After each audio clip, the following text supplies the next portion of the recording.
So I think that we have to understand that if we want real change, we have to change the whole system. And that's what Occupy Wall Street is about. Occupy Wall Street said, we have to change the system. And that means we also have to change ourselves, because we're part of the system. And what there is in Idle No More and in Occupy is a sense of community, a sense that you're not on your own, that people are helping you and they're going to help each other. And it sounds like very kind of simple.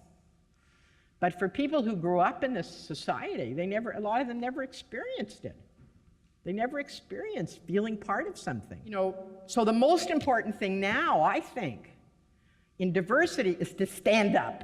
In other words, if you're in a school or you're in an agency and you see a person of color who's standing up for their rights and the rights of other people and who's standing up for doing things differently to reach into the community because they are from that community and they know how to reach into the community, you stand with them.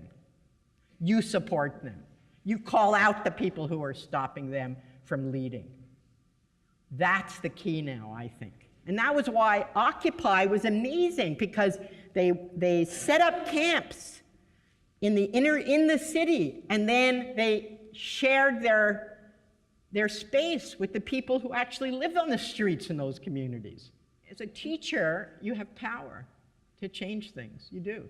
I know it doesn't feel that way sometimes, and especially when you're a new teacher, but in that classroom, you have the power to do what you think is right. And if you instill the children that you're working with that kind of, it doesn't even have to be political, right?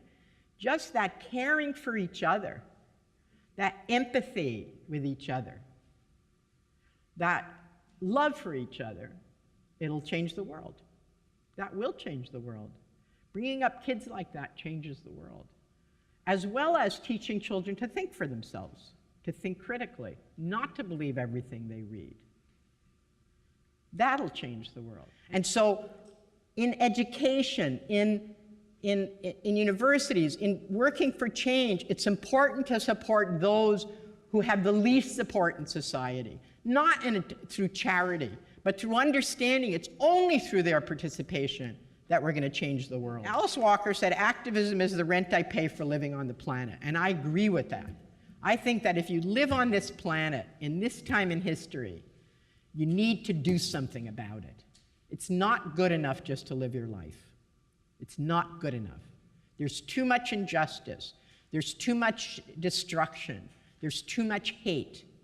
There's too much attacks on everything that that we fought for, that our parents fought for, and that our grandparents fought for.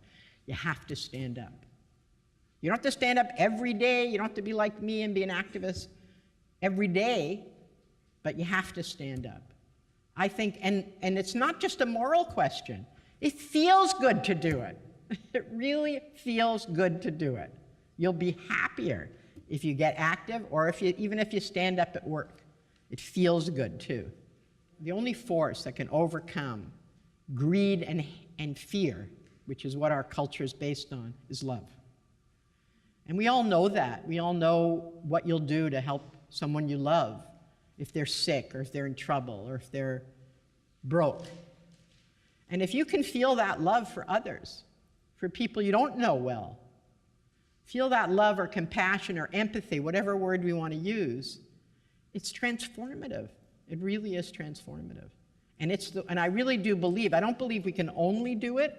Like, I'm not, a spiritual person who says, well, just love your neighbor and then everything will change. No, everything won't change. You have to fight the power, as we used to say in the 60s, and love your neighbor. We need both parts of it. Thank you.